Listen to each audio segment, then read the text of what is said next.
大家好，歡迎返嚟我哋嘅頻道。從小到大，老師長輩都教我哋一分耕耘一分收穫，做得多自然攞得多。但係出嚟社會做過幾年嘢嘅你，有冇發現一個好荒謬嘅現象？往往做得最辛苦、最有才華嗰個，最後竟然係冇得留低，甚至連個名都冇人記得，反而係嗰啲手指指好似冇咩做過嘢嘅人，最後攞晒彩。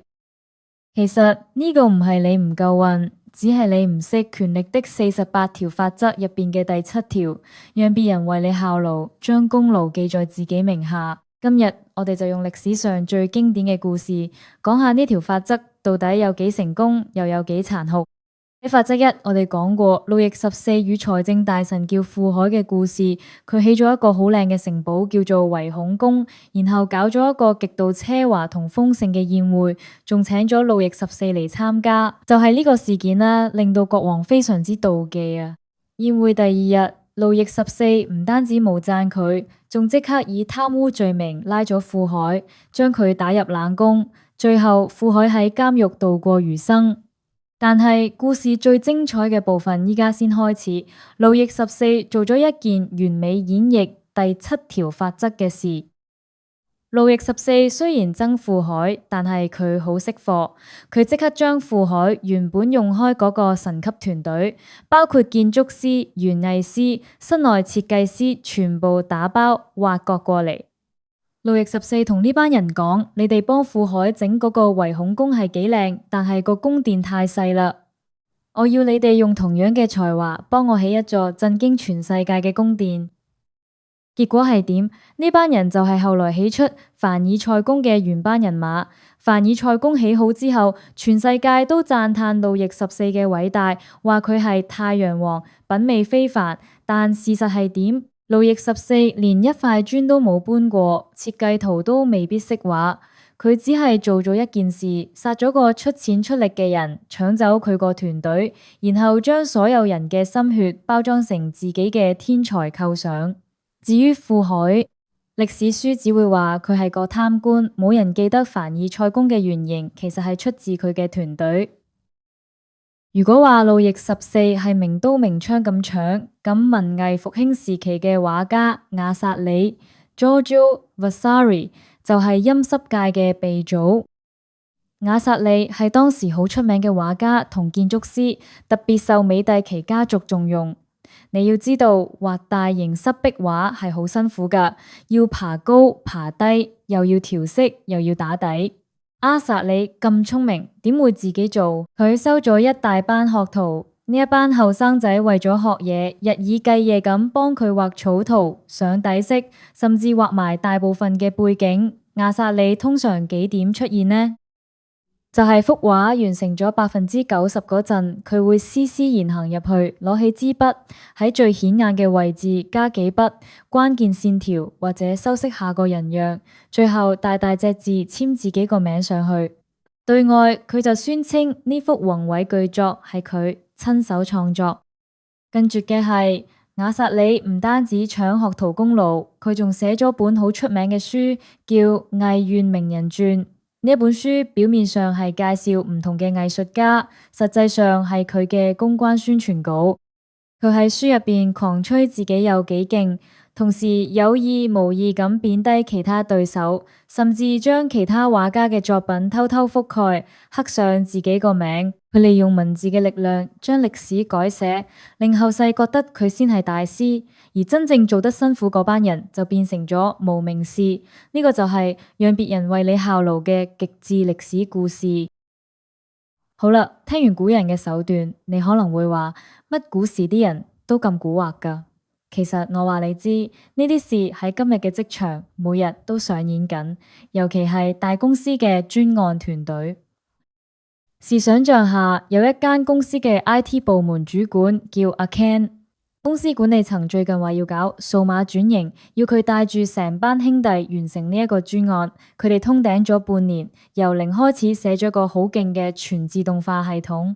呢半年嚟，阿 Ken 個直屬經理叫 Simon， 基本上冇咩點理過佢哋，淨係得閒問句搞成點啊？好啦，個系統終於做起咗。測試過亦都好順暢，準備下個禮拜向大老闆同董事會發佈。就喺呢個關鍵時刻，Simon 突然出手。Simon 先係揾個藉口，話 Ken 最近太辛苦，放咗佢幾日假，又或者揾藉口暫時將佢調去負責另一個唔重要嘅 project。然後 Simon 帶咗兩個佢自己嘅親信入嚟接手個系統。佢哋只係改咗個登入畫面嘅顏色，加咗個好威嘅 logo， 改咗少少界面。到咗發佈會嗰日 ，Simon 着住幾萬蚊嘅西裝，企喺台上面，指住個熒光幕同大老闆講：呢個係我為公司精心策劃嘅數碼轉型方案。呢個系統嘅設計理念係源於我對市場嘅洞察。全場掌聲雷動，大老闆覺得 Simon 真係有遠見有魄力，即場宣布升佢做副總裁。而真正寫 code 寫到爆肝嘅阿 Ken， 佢坐喺台下嘅角落頭，甚至可能連發佈會都冇獲邀出席。Simon 用咗阿 Ken 嘅技術解決咗公司嘅難題，然後喺最後一刻收割成果。呢個就係現代版嘅路易14與凡爾賽宮。聽到呢一度，我知道你心入邊一定好唔忿氣，但係記住，我哋學權力法則唔係叫你去害人，而係要學識保護自己，甚至乎你要學識點樣由俾人搶功勞嘅阿 Ken 進化成識得整合資源嘅 Simon。第一，你要學識做最後把關者。好似阿薩利咁，你可以揾人幫手做底層工作，穩做執行，但係最核心、最關鍵嗰筆一定要由你嚟加。例如份 report 係下屬做嘅，但係執行摘要同埋總結嗰部分一定要係出自你手筆，而且要有你獨特嘅見解，因為老闆通常只會睇呢兩部分。第二，要學識包裝與定義。路易14冇起樓，但佢定義咗凡爾賽宮係佢嘅構想。喺職場上，邊個做執行唔重要，最重要係邊個負責講故仔。你要爭取做嗰個向老闆匯報嘅人。當你匯報嗰陣，要識得將團隊嘅技術成果轉化成商業價值，變成你嘅策略。你要令老闆覺得呢班人做得咁好，係因為有你呢個大佬喺度指揮。第三，keep 住從容不迫嘅姿態，呢個係書入邊好強調嘅一點，千祈唔好俾人見到你做到身水身汗，好狼狽嘅樣，別人只會當你係高級雜工。真正嘅權力者，好似路易14咁，永遠都係優雅淡定。只有當你識得用人，識得借力，人哋先至會覺得你係真正嘅領袖。總括嚟講，無論係喺凡爾賽宮嘅路易14，定係畫畫嘅亞薩里，佢哋都明白一個道理：人類嘅記性好差，佢哋只會記得簽名嗰個人，唔會記得磨墨嗰個人。呢條法則雖然聽落好厚黑，但係如果你想喺職場爬得高，你就唔能夠只係做一隻默默耕耘嘅牛。你要學識抬頭看路，學識整合資源，將人哋嘅才華變成你皇冠上嘅寶石。好啦，今日嘅分享就到呢一度。我想問下大家，喺你嘅公司入邊有冇見過好似路易14或者 Simon 呢種搶功勞大師？佢哋係點樣將你嘅心血據為己有？又或者你自己有冇試過因為唔識呢一招，搞到俾人過橋抽板？歡迎喺下面留言區打個有字，然後分享你嘅血淚史，等大家一齊以此為鑑。如果你覺得呢條影片幫你睇穿咗老闆嘅招數，記得 like 呢條片 ，share 俾你身邊嗰個做得好辛苦嘅同事，同埋訂閱我哋嘅頻道。記住唔好再做職場上嘅無名英雄啦。我哋下集見。